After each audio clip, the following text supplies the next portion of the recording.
I would imagine when you first before you transitioned, before you accepted who you were, you felt like you probably had moments where you were like, why me? Yeah. Why was I born like this? Why did this have to happen to me? Why can't I be a normal person? Yeah. Do you feel like now, after everything you've been through, all the activism that you've done, the lives you've saved, do you feel like you're glad that you were born that way?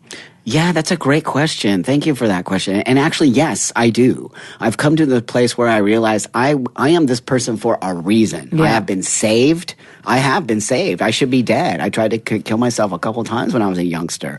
The alcohol usage, the homelessness. I used to be what we call a cutter. And I used to take razor blades and cut my arms and my face. And like I was in hospital, mental psychiatric wards and everything. And now I would never be the survivor. I'm a survivor. I'm not a victim. I don't believe in victim attitude. And I'm a survivor, and I'm a survivor for a reason. I wouldn't be sitting across the table from you today if I didn't really embrace my horrible past. Right. Because I am the person I am today because of my horrible past. I'm a survivor. Yeah. And it's why I won't be taken out. Nobody can take me down. I have no fear because I already had fear in my life. And fear is a block. Yeah. And I hope your listeners hear this too. Fear, whatever you're fearing, if you're fearing money in your life, which everybody fears money. Everyone's like, rent's due today, blah. It's a real thing. But you are blocking that money flow. You really are. It sounds wingnutty and it sounds all woo-woo, but it's a real thing. Have you ever heard that the acronym fear is false evidence appearing real? Yes. It's exactly it. Yeah. And I love that you said that because people really need to understand that level of fear. You might not even know you have the fear. Yep. But think about it a lot. And whatever that fear is, I had a fear of transitioning, but I did it. It's the best thing I ever did. I didn't get to see pictures. When I transitioned, there was no internet. Imagine there was no internet. So you didn't know like what was going to happen to Nothing. you, what you were going to look There like. were no pictures. There were nothing about what I was going to look like. And I just did it. Because, the reality is a lot of women don't understand they can have control over their bodies. And you can tell the guy, put a condom on. You have the total right to do that. I noticed that guys like to talk women, or even guys like me, out of using condoms. It'll feel better. It'll look, and it's like, no, I don't really care. It'll feel fine right now. But you have to really be and honor your own body. And I think, I hope your listeners hear me. You are responsible for your own sexual health. Nobody else. Yep. So when things happen to you, you have to understand why they happen to you. And when you take the chance to not use a condom, then you're taking a chance. And that's just the reality of it. And you can take a chance. It's okay. Yeah. But be realistic about taking that chance. Right.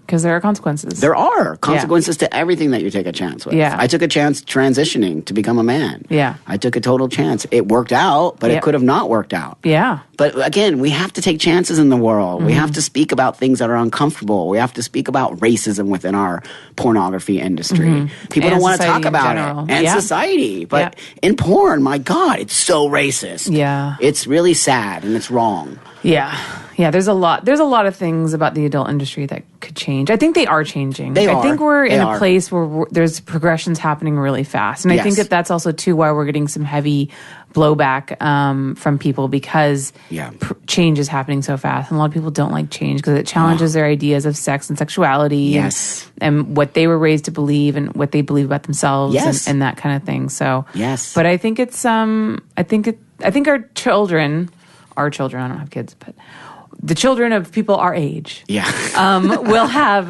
they'll have a vastly different experience. Oh, yeah. Which will just be great. It's going to be amazing. We get to talk about sex and we get to say things. And then the young trans men now get to actually jack off and feel that way. Where we don't talk about sex a lot in the transgender world. It's very bad. We don't talk about sex because there's this idea that we don't want people to talk about our bodies, that our bodies are different. Our bodies are different. Yeah. And our needs are different. Do you think it's kind of like a protective, like sacred, like this is my... It's more... Because they're so afraid of being judged because they've been judged for so long. Yes, it's partly that. I think it's partly that people don't want people to think we're freakish. Well, people think that when I talk about being a man with a vagina, I'm making transgender freakish, and I'm like, I don't think that that's true. And it's a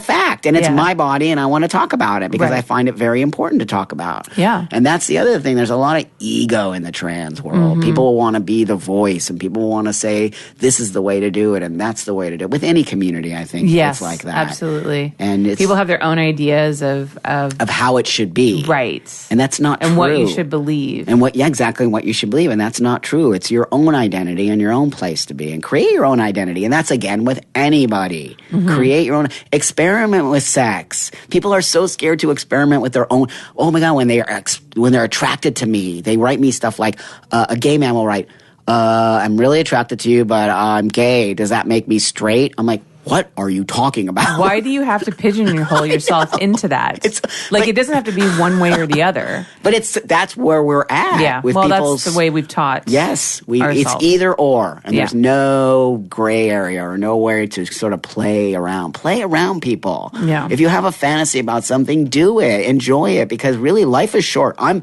telling you right now, I wasted 28 years of my life worrying about how am I going to become a man? When am I going to become a man? Life sucks. 28 years, and it's why I celebrate my life every day, because fuck that. I'm not going to sit around and let people make me happy. I have to make myself happy. Yeah. And when you worry about what people think about you, you are in a bad space, my friend. It doesn't matter what people think about you. It only matters how you react to the way people think about you. Right, because you can't change people's thoughts. You can only change how you react to that. Reaction. Yeah, and people react constantly. They react it's just so great. Like that guy on the radio reacted to me. Yeah. Instead of hearing me, just calm down and listen to what I'm saying. Right. And it's okay. And that always says so much more about that person than it does about you, because obviously it's a conversation he's not comfortable having. He doesn't want to hear about it. It challenges his ideas of what masculinity is. Yeah. And that is a thing that men, I deal with that constantly. You're not a man, you have a vagina. And I'm like, really? What if you accidentally lost your penis tomorrow? Are you still a man, my friend? That's a great question to ask a man. Do you remember that song, Detachable Penis? Totally. It's awesome. Totally. I heard that song the other day. That's great. I was like, I haven't heard this in a long time. It's real. Like, stop identifying just with your penis, dude. Right. Your penis isn't your masculinity. It's nothing to do with it. But it's funny about how guys really think that it is, because, I mean, you can imagine what's the one DM that I get all the time. Yes. Guys send me their dick pics and be like, is it big enough? Could I do porn? What do you think of the size of my penis? So weird. All the time. Guys are obsessed with their penis size. And like, for me, it really doesn't matter. Like, I'm not into huge dicks. I think most women feel that way. I agree with you. Yeah. And it's so much more about the emotional connection that I have with somebody than it has to do with their dick size. I don't see what I said, and that's how I also feel. I'm a man who really likes to emotionally connect with people that way. Even sexually, I like to emotionally connect. I do think it's a different type of sex. Don't get me wrong, I do like to just have pig sex, too. Pig sex, no emotional connection. That's just fuck. That's fun. Yeah. Well, it takes a lot of time. You can't always be romantic staring into your eyes. No. I love you. I'm not ready for that. Yeah, it's a lot. Thank you so much for watching. If you enjoyed the show, make sure that you subscribe so you don't miss a single episode. And go check out all the other videos. I film every single one of my podcasts. And if you want to listen to the audio version, I'm on iTunes and all the other podcast platforms. Visit hollyrandalunfiltered.com to find out more.